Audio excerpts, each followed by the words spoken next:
I am Winston Nugent. Welcome to Through the Chair. I'm here, of course, with Senator Allison DeGazon. Yes. Greetings. Welcome, Senator. Thank you. Yes, ma'am. You are Chairwoman of? Economic Development, Regulations, and Agriculture. Excellent. Tell me something. I mean, your accomplishment and some of the goals and the wishes you have for your committee. It's varied. You know, when you come in, you have a whole plan and a vision. Right. But then when you get to really understand what's going on in the agencies and the state of the territory, you kind of have to tweak what your plans are and become a little more realistic. And so right now, my focus is to ensure that my committee members are pushing legislation that are focused, of course, on economic development, that we keep agriculture and the budget for agriculture at the forefront, and of course support the executive branch in getting the regulation piece up and running with having the different boards staffed up. But tell me something, in your committee so far, you have had several meetings. Yes. And you have had several pieces of legislation. Yes. How was that happen? Well, it's teamwork, and you know, I would think that for agriculture that we would have been able to just pass legislation after legislation, but what the reality is that the agencies are all connected. And you have to have buy-in and support of each agency to do their part. So when you push legislation, whether me, my colleagues, toward agriculture, for example, Senator Novell and I are pushing the increase in the agricultural budget. You have to get your committee, finance committee chair to buy in. You have to get your colleagues to buy in, and you have to make sure OMB and they all, you know, support this. So we push legislation, but what is always the thing is to get that buy-in and the support from others. So even as far as my well drilling and maintenance program legislation geared towards stormwater management, all interagency related. So you have to convince and show these commissioners how it's going to be fruitful, even though you're telling them basically you have more work to do. And maybe not all the money you need to do it, but we have to make it happen. So it's not as easy as it sounds. So you can have a lot of great ideas, but when it comes to actually implementing it through the legislation, that's the tricky part. But how did you manage it? First of all, to me, it sounds like you have three entities under your chairmanship. I have several. I have under this committee, we have Port Authority. We have Department of Agriculture, Casino Commission. Right. What's the one that we met with yesterday? Gosh, they all like run together. WICO. WICO, that's fisheries, correct. And right. I have so many. And tourism. Tourism. You see, right. and they're very big, heavy-hitting agencies. So I have to stay focused. I have to stay on top of it. I have to develop relationships. I have to make these commissioners and their teams feel comfortable so that when they come before us that they are forthcoming with their information and they don't feel intimidated and don't share and give the community the information that they need. You know, I noticed you emphasize transparency. Yes. When you're speaking in your of course, committee. Why you emphasize that? Well, you know, when I was running, even before being assigned this committee, of course, when I was elected, that was the number one thing. A lot of the constituents didn't really know what was going on. So in the end, they just blamed the senators. And we in the 33rd realized that the more information we give, the more we share about what we do, and the more we highlight, we're holding more meetings to highlight what exactly the agencies are doing. They're realizing that the senators are in fact fulfilling their role. We are appropriating money. We are making funds available. We are pushing legislation. We are holding our meetings and providing oversight. So when they realize now it's up to the executive branch to come there, the cabinet leaders to now take the ball and take it to the next level, go to the next base with it, they realize it's not really the senators. We've done our part. Right. So, when you said they, you're talking about the community. The community, the constituents. Gotcha. Because historically, senators have been blamed for a lot. And it's just that people didn't understand what was really going on because we kind of worked behind a wall and a lot of information wasn't really there. And I think that we are doing a better job of giving information, holding more committee meetings, doing things like this, having these types of interviews so that the constituents can really understand what our challenges are and what our accomplishments are. Okay, therefore now, how do you think you are doing between, said, 1 and 10 as the chairwoman of that particular committee? I would give myself an 8. Okay. And the reason why I would give myself an 8 is because I feel like we need to get more legislation pushed out of the committee. And what's happened with several of the legislation that we proposed, one was held in committee, we have in rules, they some movement, but we have to go back and do tweaking. So we need more conversations with legal at the beginning.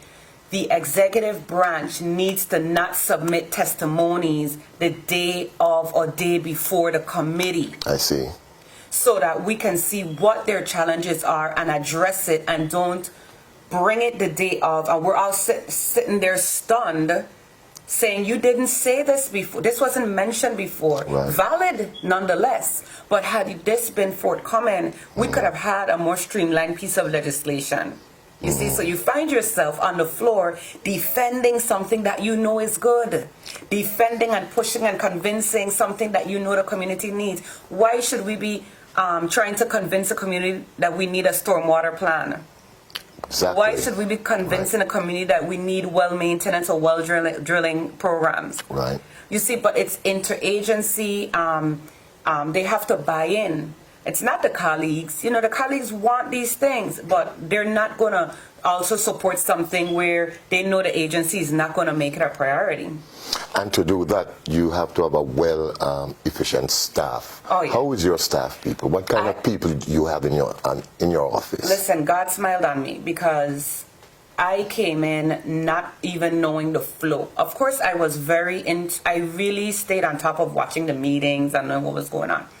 But as far as the back end support, I have meeting after meeting, literally. Unless I say, stop, give me 3 hours, I can't. You know, when you just had too much. But I have meeting after meeting, and then I have to go into my committee meeting. Then I have to go meet with the attorney. Then you have to go discuss your legislation. Then you have constituents to deal with. Then you have to go and show up to these events and these to support the civic events. Then you want to have your own type of activities to push your committee. You know, it's a lot, and without a staff like what I have, it would be impossible. So I was strategic in choosing staff who have been here before. Experience. Over 20 plus years, my chief of staff, Sonia Andrew, has. Right. Then I have Richard Nix, who has same 20 plus years. Absolutely. I have Miss Marquita Scotland, who is a known journalist and brings that community and public relations piece. You know, she's very forthcoming with information, so I understand how to present it in a way that the people grab it. I have Kendra McAllister. That's like my right hand. If she keeps me organized, I see. Morning to night, make sure I am where I need to be, things are done, that I have the information.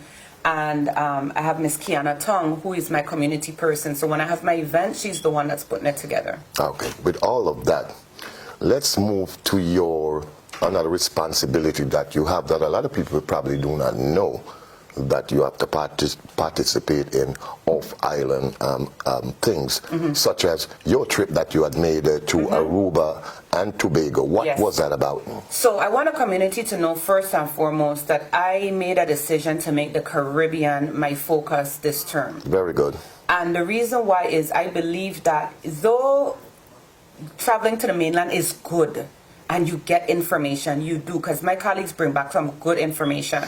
However, I want to find solutions that are typical to our environment, our demographics. So we're going to have similarities through the Caribbean, and I want to see how they're solving them. So I was invited to Aruba, the economic development, because of my capacity, by the Prime Minister to come out and speak about how we rebounded after the hurricane and how we getting back on our feet economically after the hurricane, and some other legislation that has passed. What are the effects? Which means they monitor. They're looking at us. They monitor what happens after legislation is passed. I see.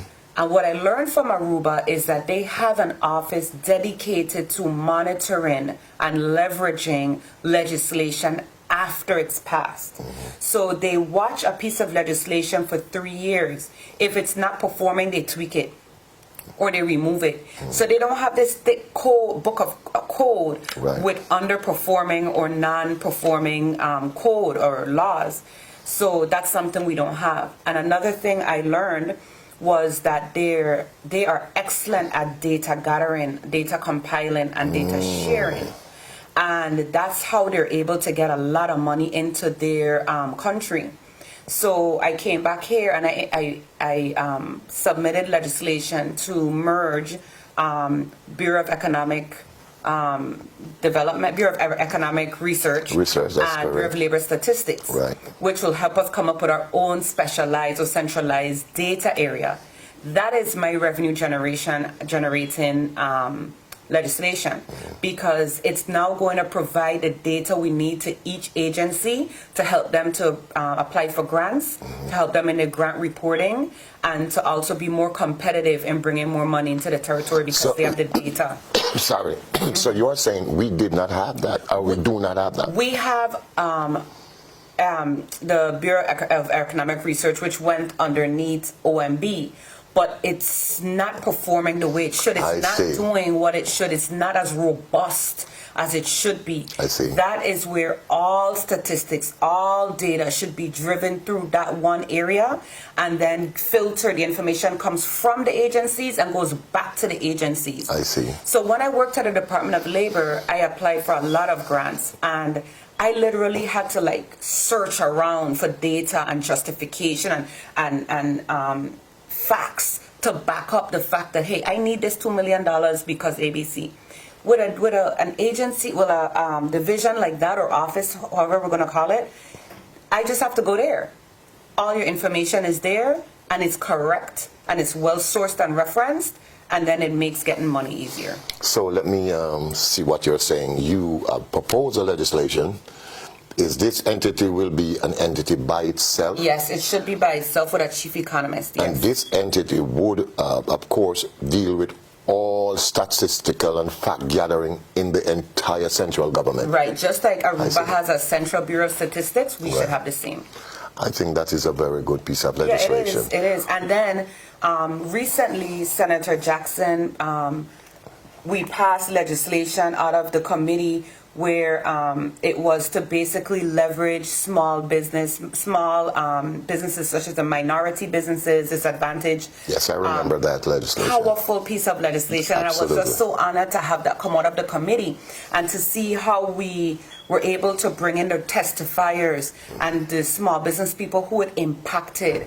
That is the role of the committee. So when I have small business people, local people come to me and ask me questions, I'm able to drive them and show them the legislation that we're doing to help them to make a more robust middle class, which is through the development of the business sector. I see.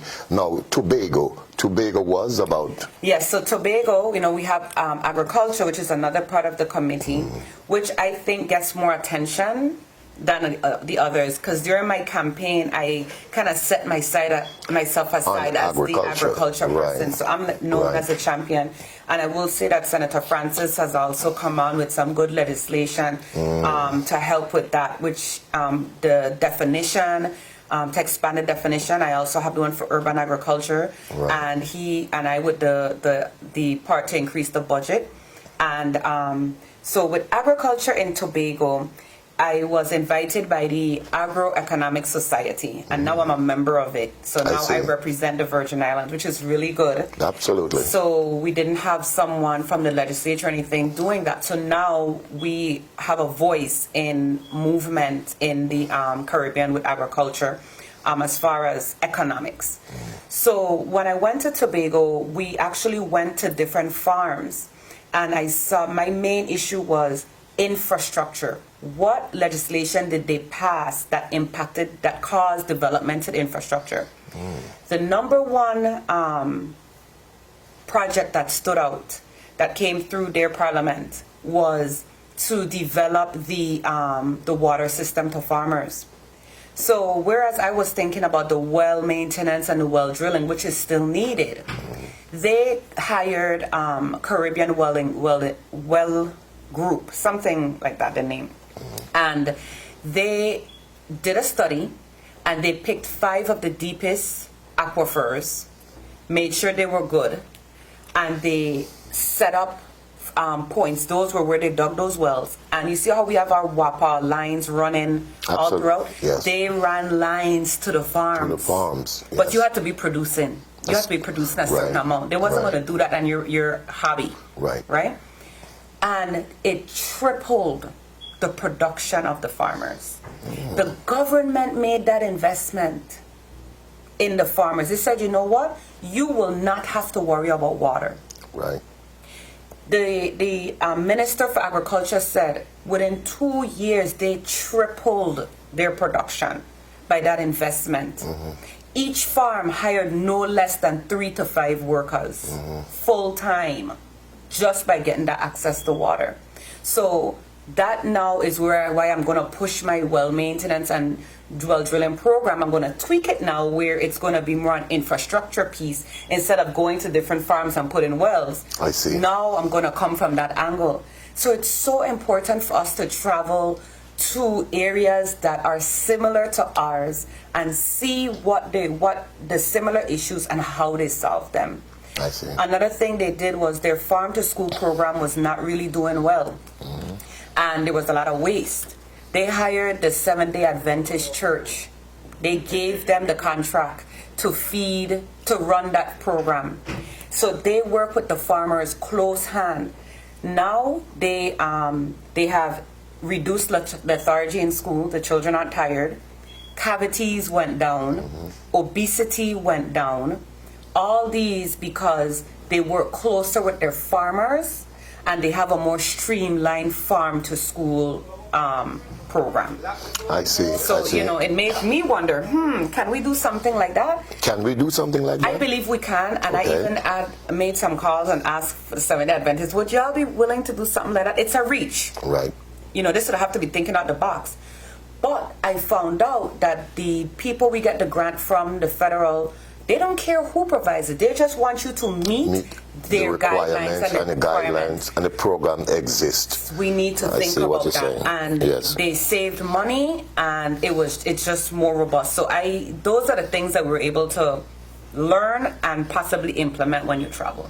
I see. So for you, the trip was a fact-finding mission. Fact-finding, and also just to see how other people are doing it. And the most eye-opening experience that I had was again in Tobago, where we went to the Department of Agriculture, the Ministry of Agriculture, and they took us to this lab. They had a plantain. They stripped the plantain down in a certain way and they showed us if you just strip it, it would dry. But they stripped it in a way and they kept it in a controlled environment. We were able to see how they took one plantain and made 300 plantains. Wow. And then they took us to the second controlled area where they grew into plants. And then they took us to another area where the farmers were backing up their truck and taking them to go plant. So what you're saying, in my vision, I am seeing a correlation or a relationship, an interest and a deep, deep interest with the government and farmers. It started with the government. The government realized that they have to make the investment Yes, we give the farmers land at a very low price. Yes, we probably do what some of the commissioners might think we do more for farmers. But the other islands are more strategic with the way they develop the infrastructure for the agriculture industry. They're not looking at it as for the farmers. They are developing industry. Right. For the people. For the people. So my thing is, I now am the champion to let the government know and push legislation that says we are obligated to feed our people. I agree with you, because the way this infrastructure of said food in the Virgin Islands is that we export nothing. 99% of our food. If any disaster, we import 99% of food. We export not. And this is the thing. I really believe what the Commissioner Positive Nelson is doing right now is good, because he's right fitting the department. It needed a lot of tweaking and tooling, and to make sure people are in the right positions. And so I get it, and he needs time to do that. But in the meantime, I'm going to be looking for legislation, so when it's right fitted, A, B, C, through legislation, and I'm going to need your support. I'm not saying he's going to support all the time. He's not supposed to support all the time. No. That's why there's the first line of supposed to challenge some of the time. You're supposed to have some opposition. Right. That's correct. So when we come together, we come up with the perfect legislation. But at the end of the day, it is on the government, it should be on the government to develop the infrastructure to create a robust agriculture environment. So your trip was successful? Everyone. And so I provide my reports, and through my committee, I talk about it. When I did my intro, I started talking about transparency. Because WICO has been known to be very closed door. We challenged on the stipend amounts. We challenged on why we're not paying the pilot amounts. You're not, the payment in lieu of taxes. And we pushed, and I'm going to keep pushing that we get the money we're supposed to get. If you're there, you need to do your part, and you need to pay the government what the government needs. And then also for the tourism, my biggest push was get on the ball with the airline. Flights availabilities, flight costs, flight itineraries, even to the Caribbean. I think that it's not prioritized. Even though we have these festivals and all this planning, no one will be there if they cannot get there. And of course, you have at least, 1 year left, and you're still going to continue on this trend of hard working. Yeah, so my tagline was playtime is over. Right. And I always explain to people, it wasn't like for the Senate, oh, playtime is over. Right. It was saying it's just a new energy where it's about work and it's about sacrifice. Right. So for me, I consider the sacrificial piece to be my family. Everyone knows, I put it out there, I am a mother first. So everything I do, I consider my children. I set my schedule in a way that they are not impacted, or they're impacted as little as possible. I see. You see, and we have almost a year in. I'm very proud of this year. I feel like we have done a lot. I feel like I have the name recognition, and you get that name recognition by driving your committee, by having your good meetings, by your legislation, by staying in touch with the people, by working closely with your team, by being a team player with your colleagues, and I feel like as though I've done all of that. It hasn't been easy. You don't get along every minute, but at the end of the day, I can truly say we are successful. Well, Senator, I can say I could see your success, and I want to thank you very much. Thank you. Of course, Senator or Legislator Allison DeGazon. Thank you. Thank you so much. Yes, thank you. You're welcome. And I am Winston Nugent for Legit Television.